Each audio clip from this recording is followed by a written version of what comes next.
Well, a push by Democrats in Congress to raise the national minimum wage have largely fallen flat. They want it pushed from $7.25 to $10.10 an hour.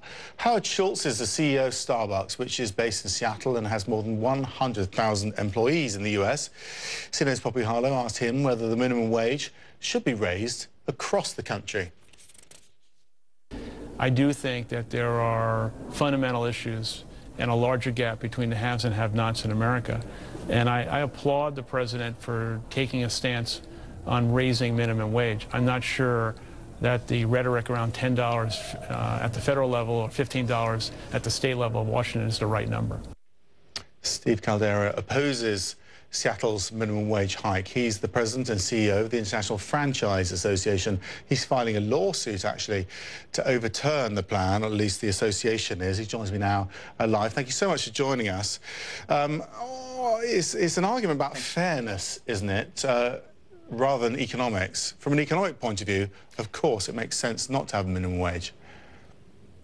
Well, look, the ordinance that was passed in Seattle yesterday by the city council and mayor is signing this afternoon clearly is unfair. It's irrational, and it blatantly discriminates against the 600 franchisees that own 1,700 establishments and employ 19,000 people. It picks winners and losers, and it flies in the face of common sense, as it's the small business independent owners, the franchisees, that own the stores, not the chains. So it really creates an uneven, unlevel playing field, if you will. And we're not looking for special treatment. We're looking for equal treatment. So it's really less about the minimum wage from our perspective and more about preserving the time-tested, proven model of franchising. What about people who haven't got enough money to afford to live? They work hard, but they really struggle. Isn't the debate about that rather than about the business side? I think it's important to understand that the minimum wage was never intended to be a living wage. It was meant to be a floor. It was meant for entry-level workers, for lesser skilled positions. And because of this still fragile, uneven economic recovery, there's been downward pressure on the economy. And folks that maybe got reorged out of their jobs or are coming out of college and can't seem to find the jobs at the pay level they want have been forced into some of these other jobs, and that's putting downward pressure on the franchise industry, on quick service restaurants.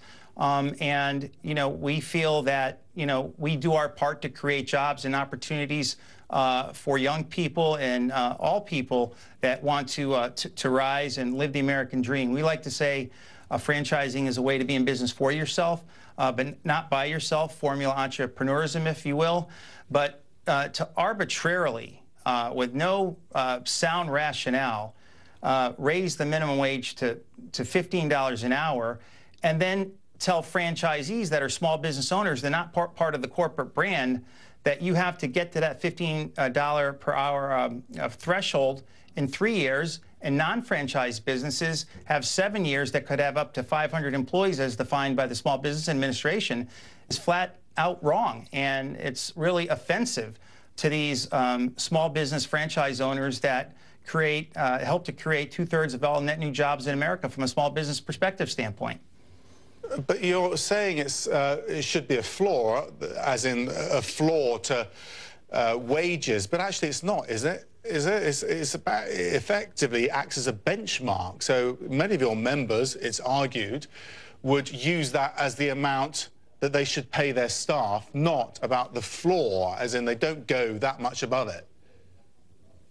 Look, our members are working through a still very fragile, tepid, uneven economic recovery. They're dealing with Obamacare implementation. They work on thin profit margins, high energy costs, high beef and commodity costs, a more regulatory environment under the Obama administration. And now you tack on the unfairness of this as it relates specifically to Seattle, which is why we're putting a stake in the ground here, where they may have 5 or 8 or 10 employees as a franchisee on one side of the street. On the other side of the street, you've got a small business as defined by the SBA under 500 employees, and yet they have a 7-year phase-in. So this is really all about fairness and equity for our franchisees. That's what it comes down to from our perspective. We will be filing a lawsuit very soon. We believe we have grounds under the Equal Protection Clause, the Commerce Clause, and other federal and state precedent. So that will be coming out shortly. But we are going to throw a stake here in the ground in Seattle. We're going to be aggressive because we believe this is a blatant unfairness by the City Council and the Mayor, which has had tremendous pressure, by the way, on them from the Service Employees International Union, the SEIU.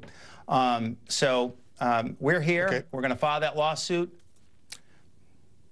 Okay, Steve, Steve Caldeira, thank you very much indeed for joining us from Seattle. We'll be watching closely. Thank you very much indeed.